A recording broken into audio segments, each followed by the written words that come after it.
I've been thinking about what actionable steps I've taken in the last 6 to 12 months that have made the most amount of change in my life, and all that change being for the better. I put together this list of all the actions that I've actually done, not the ideas I've had or the beliefs that I've believed in. Before we get started though, I do want to say that the first and the last one are both very important for different reasons, but you'll see why as the video continues.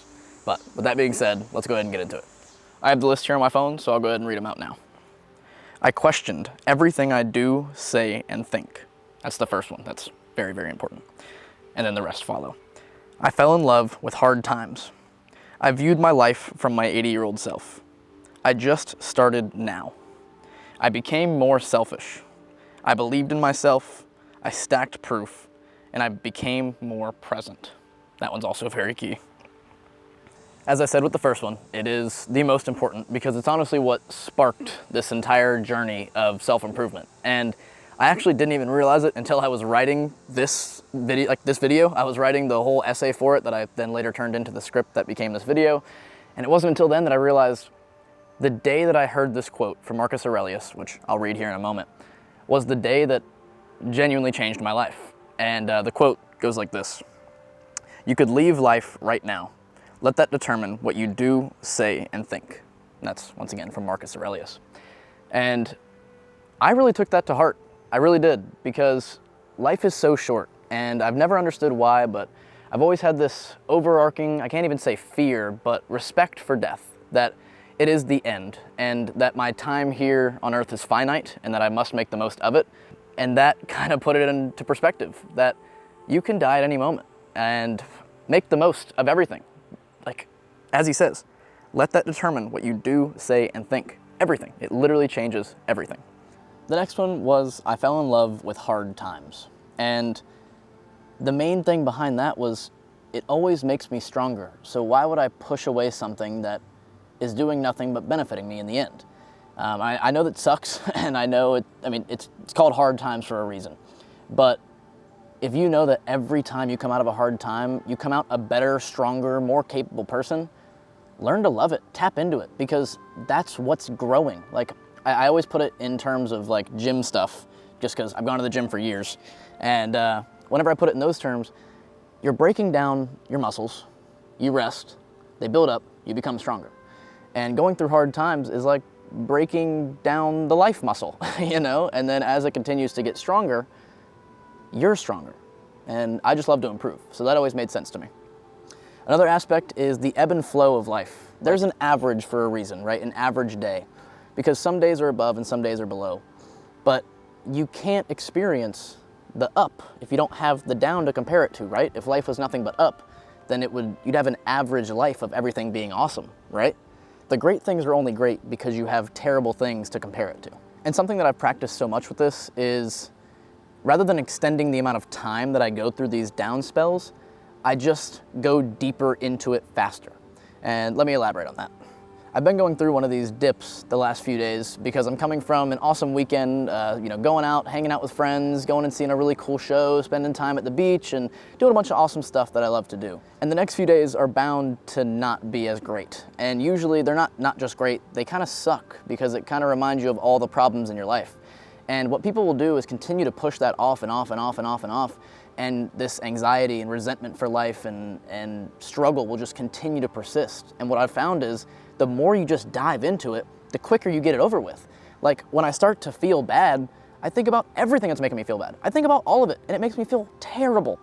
But I only feel terrible for 2 days. And now look at me.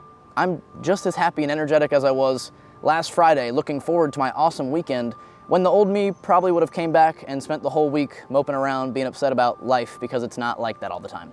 The bad times are gonna happen, and you're in control of how you want to react to them. So react the best way possible. And like I said, as I found, it's to just dive in, go deep, get it over with, and start crawling back up to the top so you can get back up there. And one thing that I use as motivation to remind myself why I work so hard at all this is try to be as present as you can in the peak moments to remind you what you're working so hard to get back to. That'll give you the motivation you need to want to get out of the pit that you're in.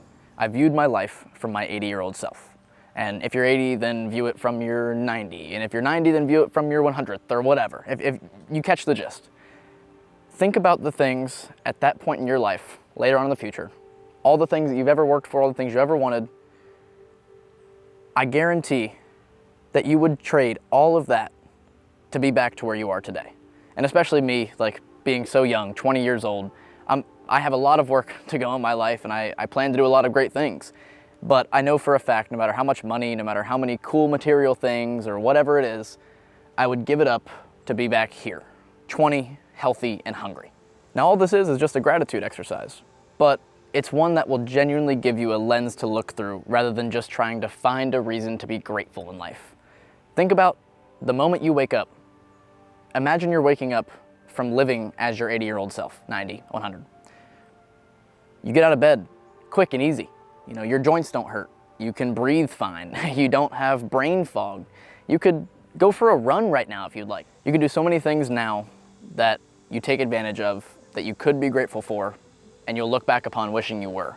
So be grateful for them now while you have them. The next one is, I just started now. This has been huge in my life. I've started forcing myself to do the things that I continuously said I wanted to do. And I'm sure we are all at fault for this, and even if we're not at fault, we know someone at fault who talks about wanting to, make change, who continuously has these great ideas, but doesn't act upon them. And once again, as we said earlier, that's all life is actions. So much can go on up here, but it's all about how you apply it. And so I just finally forced myself to do it.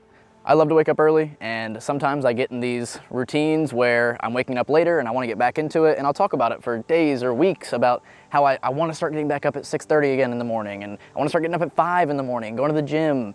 The difference between me wanting to get up early and actually getting up early is saying I'm going to get up tomorrow morning and jumping out of bed the moment my alarm goes off. And yes, that's much easier said than done, but I truly believe that nothing good in life comes easy. And things are gonna be hard. Fall in love with the hard times, as we said.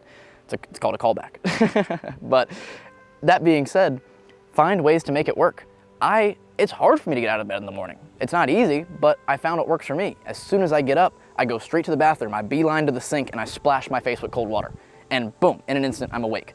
And every time I remind myself, oh man, I just hit the snooze button and sleep in a little bit, I remember today's easier than tomorrow. And this is huge in the habit forming structure that I've really taken a kin to in the past couple months. But as habits go, as we as humans work, doing things in repetition makes them easier to do, as we know. You go to the gym every day, it's easier to go to the gym every day than the first time going, right? Same thing goes for waking up early. Whenever you get up every day, it's easier to get up every day than it is to just do it once and then hit the snooze button the next day. This also applies to learning. I know so many people who, they make the statements, oh, I'll look into that, or, oh, I need to check that out. And postponing knowledge does you no good. And to be honest, most of the postponing is postponing indefinitely because you'll forget about it the next time that you may have thought about it, right? We live in an age with Google, which is insane, that Google's unreal. At your fingertips, most people have one of these, a phone. You can look up anything at any time and find answers to nearly anything. So do it, just Google it. You'd be surprised how much extra you'll learn whenever you just apply it now. And this even goes into assignments and projects, like for school or for work. I'm sure everyone here knows about the stress that you feel whenever you're putting it off and the anxiety you have whenever you're continuously postponing these things and putting them off till the last minute. But just the same reason why I was a serial procrastinator for most of my life is because I could still do it last minute and get 100%. But you'd be surprised how much better your life is and how much more you get done when you just start it today. I heard it all the time. My dad would tell me every time I was struggling to write an essay to just sit down and start writing. Put the phone away, turn off the TV, disconnect the internet, whatever you need to do to get away from the noise and just start writing, and things will start to come out.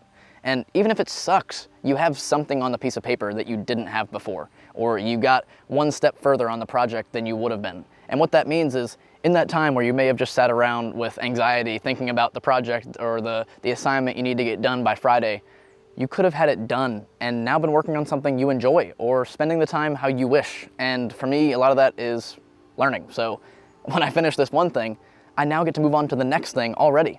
And this goes back to a quote that I actually got from Alex Hormozy online. He's a internet personality, very smart businessman, and He has this phrase where he says, give it to me by end of day, not end of week. And he said, you'd be surprised how many people in businesses tell their employees to have things to them by end of week. And he's like, if I have everything sent to me by end of day, because most things, to be honest, if we can be truthful here, can be finished within a day, if not a couple hours, right? You could even say end of hour. And in the amount of time it takes someone to have a decision made by end of week, I've had 7 decisions made by end of day.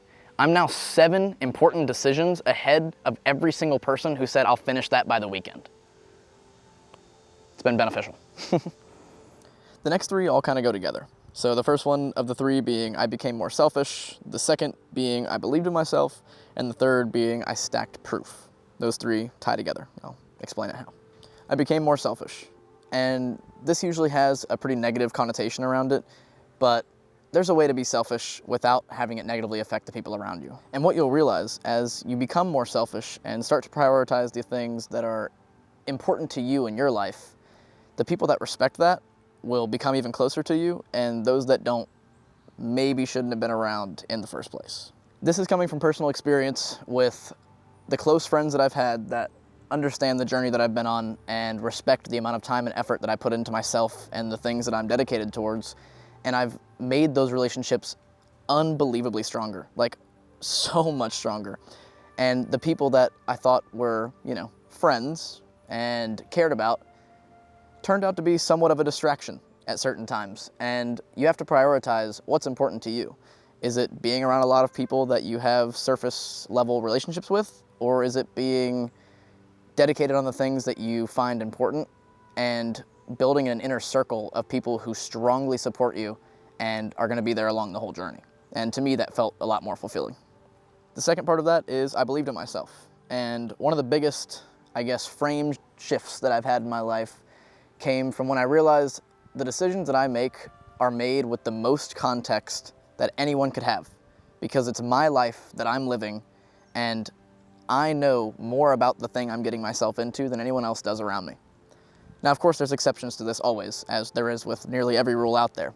But more often than not, the decisions that I'm putting a lot of thought into, putting a lot of time and effort into making, are going to be correct for me, despite what voices elsewhere, which, by the way, voices, or society, as people will put it, or they, is usually 1 or 2 voices. And we all have those 1 or 2 voices that we hear from, it's our mom, it's our dad, it's our uncle, it's our cousin, it's our older sibling that always talked down to us whenever we were younger and stuff. But it's hushing those voices by not just saying, no, I'm not listening to you, but by saying, I believe that I'm more right because I have more context into my decision than you do.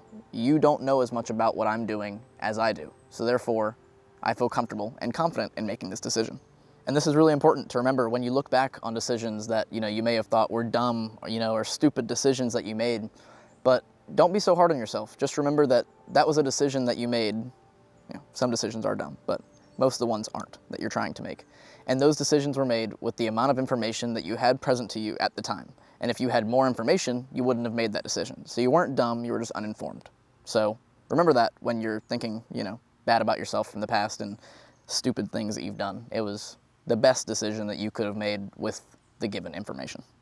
And the third part to this was I stacked proof. And this is probably the most important of the 3 for terms of actuality, which once again, actualizing things is how we make change, not thinking about it. And the first bullet point I have under this is give yourself reasons to succeed.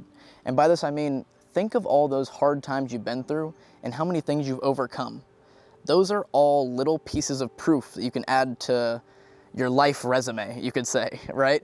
I continuously remind myself anytime I'm about to embark on a new journey or try something that I think is going to be difficult, that if I can do that, the thing that I did, then I can do this. And the more amount of hard that's you have, the larger of a this you feel confident to take on. Does that make sense? You're stacking proof for yourself. And we all have this. We all overcome things all the time. We all go through difficult situations. No one's life is buttery smooth, despite how, you may think someone else is compared to your own. But I promise you we're all struggling. And I know this from fact because I've talked to a lot of people about this exact question, because I've wondered, am I just struggling more than other people? Like, is this on me? Am I doing something wrong? But no, we're all going through it. No one has just the easy peasy breezy life that it may look like from the outside. And you can remember all these difficult things that you've done and all these things that you've overcome and stack that as the proof for why you can do this thing.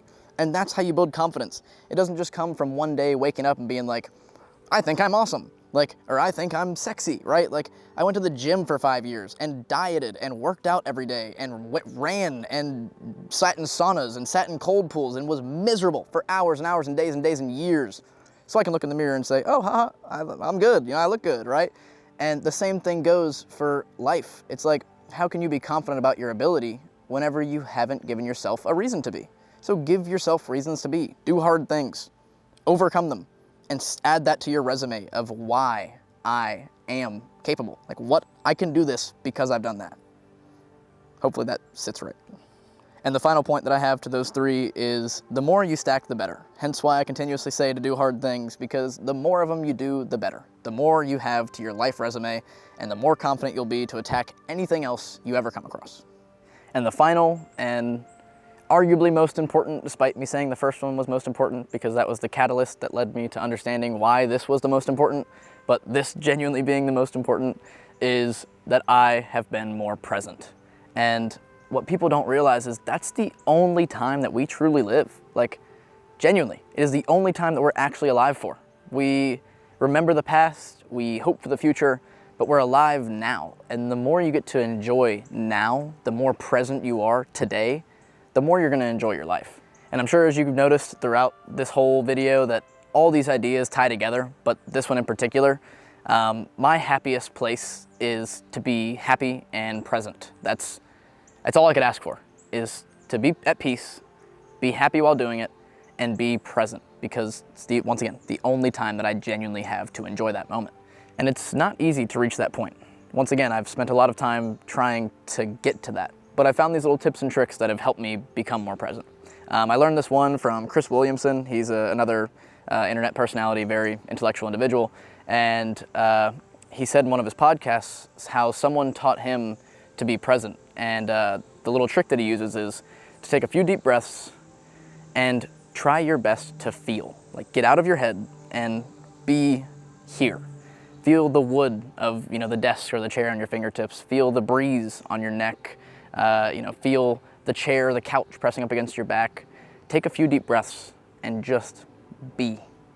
And the more you stack these together, the more of these feelings you can pile together, the deeper you'll go and the more at peace you'll find your mind as you sit there and just exist. And that moment is honestly magical, if I could say anything about it, because I feel my mind rarely ever shuts off. And in those few moments where I just get to experience blissful peace in the present moment, it's honestly what I work towards, right? And with all that being said, guys, that's actually the end of this video. I hope you enjoyed it. I've been putting a lot of effort, despite, you know, not posting as many videos here, into the back end side of doing this whole YouTube stuff, like trying to branch out more than just here in my YouTube videos. I'm hoping to get out some short form content here soon, ideally the next couple weeks.